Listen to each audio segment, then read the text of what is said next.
While I can't tell you exactly how to create the perfect post, I can tell you all the elements that are going to make your post as perfect as possible. Now, the first thing that you need to do is choose between video or stills. If you're going to go the line of video, which is king at the moment on Facebook, Facebook's really putting a lot of emphasis on people loading up video.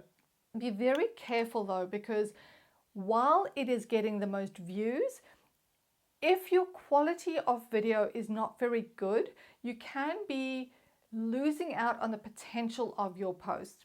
So make sure your quality of your video is very good. Make sure that it is relevant to your brand and your business and fits in with the quality of your website and the rest of your page.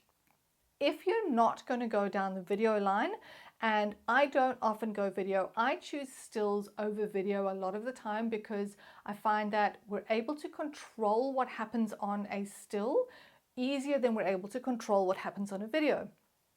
When we're choosing a still image, we need to consider a few things. The first thing we need to consider is the image copyright?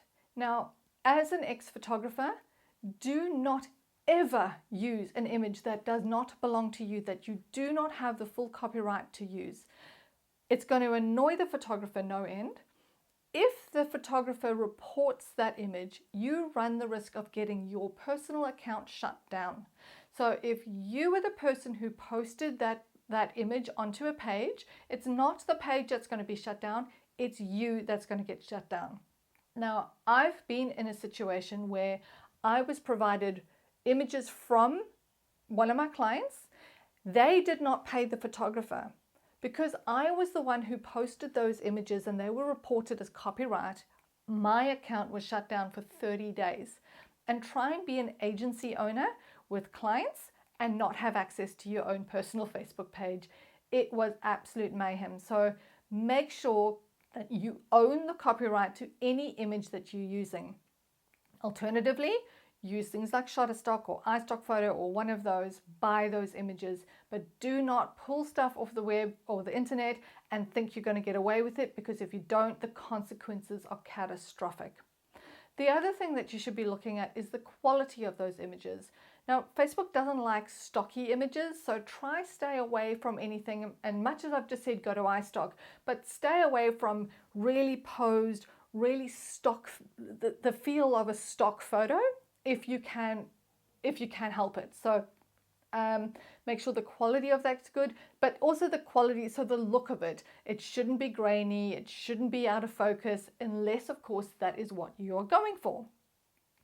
I also want you to have a look at things like your colors. Does it match the season? Are you having seasonal look and feel on your page? You know, in summer, are you using bright colors? In winter, sort of more earthy tone colors? Have a look at whether the type of image that you're using is reflective of the environment that people are going to be consuming that information. I also want you to have a look at things like your status. So does your status reflect what the image is reflecting? So as a user, I'm going to come on, I'm going to see your image, I'm then going to read the status. Now, does that status and that photo match? Are we telling people the right thing? For instance, if we're talking about a review about how amazing the staff at a resort is, and you know, the food was amazing, but it's a picture of a golf course. It may be the best golf course in the whole world, but the image and the status don't match. So we need to make sure the status and the image match. Looking at the status, we also need to do things like check our spelling, our grammar, and make sure that the personality that we are reflecting on that status is the personality that's on the rest of the page. We also need to make sure that we're having a look at things like consistency. So our image and the status, is it the same consistency that's happening over the whole page? So we need to make sure that not only the image, the status, but as a whole, they reflect everything that our business is trying to portray. On top of that, I want you to never speak about your business in third person. You don't speak about yourself in third person. I don't say, Desiree's hungry and Desiree wants to do whatever. I don't. I go, I'm hungry, we feel. It is very personal. When you are posting as your business and you are putting a status up, next to your profile picture, there's your name at the top. You don't need to then refer to yourself as third person. It's awful. You don't do it in real life. Don't do it on your social media accounts. Also go and have a look at previous reactions. So when you're choosing a post or you're choosing some content to go up in social, go and have a look at what else has worked for you before, but not necessarily what's worked for you before. Go and have a look at your competition or other businesses that are similar to yours and find what's working for them. Have a look and see how they're positioning themselves in the market and see if that's not something that you can potentially replicate and make your own. But also have a look at the way your audience has reacted to things that you've done in the past. You know, if you've been posting blogs up and no one is reading them and you're getting no responses, don't spend hours creating blogs and posting them up. Like, have a look at the things that resonate with people. Cars that are always posting, this is the customer that bought this car today, and that post goes up.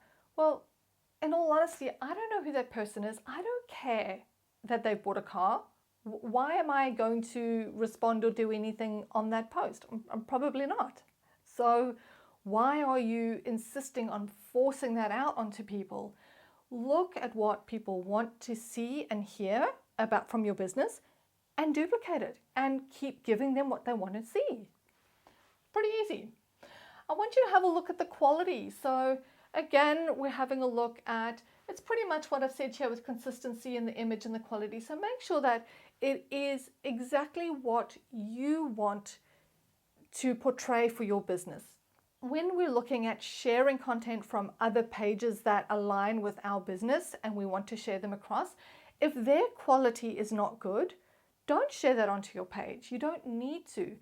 Stick with your guns. Know what you're about and go with that. And then again, we're also looking at things like emojis. That's my little happy face emoji. So if your brand already does use emojis or does use hashtags, make sure that those posts are consistent, that we follow with those things. So perfect post, every business is different what their perfect post is, but if you follow these basic rules, you should actually be up with the winner. And it's not that hard to do that for every single one of your posts. So happy post creating.